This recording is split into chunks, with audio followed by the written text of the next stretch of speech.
अध्यक्ष महोदय, याच्यामध्ये राहुलजी पाटील, विठ्ठलजी लंगे, विनोदजी निकोले, शंकर मांडेकर, सुनीलजी प्रभू, बाबूसाहेब पठारे, अमोल कताल, आमशा पाडवी, रामदास मसराम, सुलभाजी खोलके, रईसजी शेख, हेमंत ओगले, प्रवीण दटके अशा सर्व सदस्यांनी सहभाग घेतलेला आहे। अध्यक्ष महोदय, मी एकच सांगतो की वन विभाग हा तसा उपेक्षित विभाग आहे। वन विभागाच्या अनुषंगाने जनसामान्यांच्या भावना ह्या नकारात्मक आहेत, परंतु एकूणच वन विभागाच्या अधिकाऱ्यांची मानसिकता बदलण्याची गरज आहे असं मी त्यांना सांगितल्यानंतर निश्चितपणे वन विभागाच्या अनुषंगाने लोकांच्या भावना सकारात्मक व्हायला लागल्यात। या ठिकाणी असलेल्या बिबट्यांचे हल्ले, वाघांचे हल्ले, बिबट्यांचं रक्षण, बिबट्यांची असलेली एकूण दहशत या सर्व करण्याकरता सॅटेलाइटच्या माध्यमातून, आर्टिफिशियल इंटेलिजन्सच्या माध्यमातून त्या ठिकाणी उपाययोजना केली जाईल। आजच्या क्षणाला वन विभाग, महसूल विभाग, पोलीस विभाग या सर्वांच्या मदतीनं, एनजीओच्या मदतीनं, लोकप्रतिनिधींच्या मदतीनं या ठिकाणी लोकांमध्ये जागरूकता निर्माण करण्याचं काम सुरू झालेलं आहे।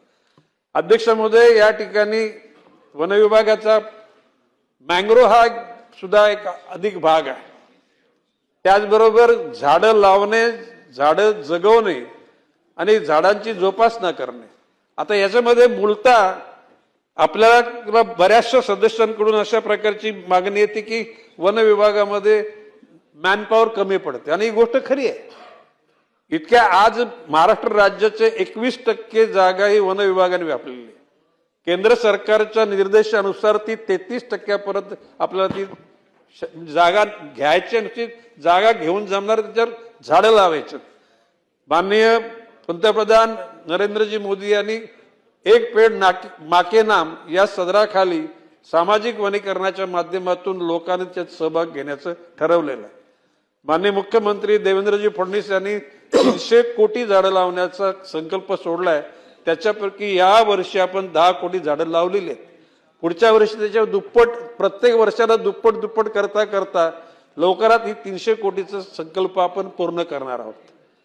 या ठिकाणी जो मानव आणि प्राणी याच्यामधला जो वन्य प्राणी याच्यात संघर्ष आहे तो कमी करण्याच्या अनुषंगानं बिबट्यांचं नियमन करण्याकरता केंद्रीय वन विभागाकडे मागणी केली, त्यांनी प्रयोग करण्याकरता मान्यता दिली आहे। साधारण 5-6 महिन्यामध्ये त्याचा रिझल्ट येईल। एकूणच ही पुणे जिल्हा, अहिल्यानगर जिल्हा आणि नाशिक जिल्ह्यामध्ये बिबट्यांचा मोठा प्रादुर्भाव आहे। काल परवाच रिलायन्सचे असलेले तिकडचं गुजरात वनताऱ्यामध्ये 25 बिबट्यांची आपण रवानगी केली, अजून 25 बिबट्यांची रवानगी होणार आहे। विविध राज्यातून सुद्धा बिबट्यांची मागणी झालेली आहे, तशा पद्धतीने देण्यात येईल, फक्त त्याला केंद्र सरकारची मान्यता घ्यावी लागेल। कुठला? आता ते बिबट्याचं संरक्षण करायला गेलेत आता ते, हा त्याला नाही वनताऱ्याला पाठवलं। अध्यक्ष महोदय, एकूणच वन खात्याच्या असलेल्या जमिनीवर अतिक्रमण झालेले कितीतरी, आता मागाशी रईस शेख यांनी सांगितलं की एकेकाली वन जमिनी कुठल्या, महसूलच्या जमिनी कुठल्या कोणाला माहित नव्हते, लोकांनी घरं बांधली। आज माननीय पंतप्रधान नरेंद्रजी मोदी यांनी प्रत्येकाला छप्पर मिळाला पाहिजे, म्हणजे घर मिळाला पाहिजे, ही योजना केलेली। आता रईस शेख यांनी सांगितल्या पद्धतीनं महसूल विभाग, महापालिका आणि वन विभाग यांच्या माध्यमातून त्याला काय पर्याय काढता येईल त्याचा निश्चितपणे विचार केला जाईल।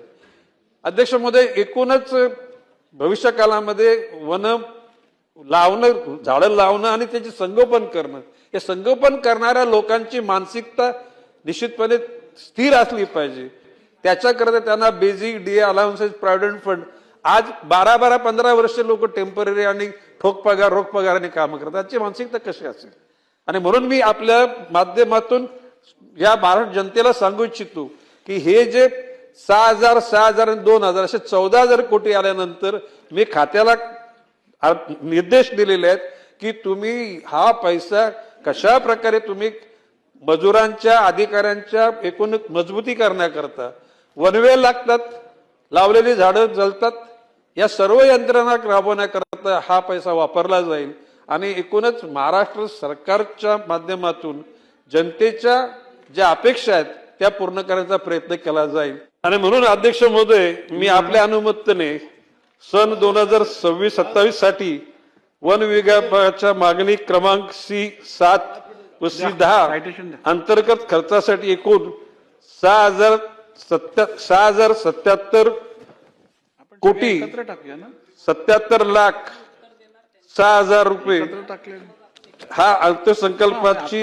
जी आमची गरज आहे ती आपल्या अनुमतीने सभागृहाने मान्य करावीशी आणि विनंती करतो. आता आता आता याच्या व्यतिरिक्त 12,000 कोटी रुपयाची तरतूद आम्ही करतोय, त्याच्यातून मार्ग निघेल.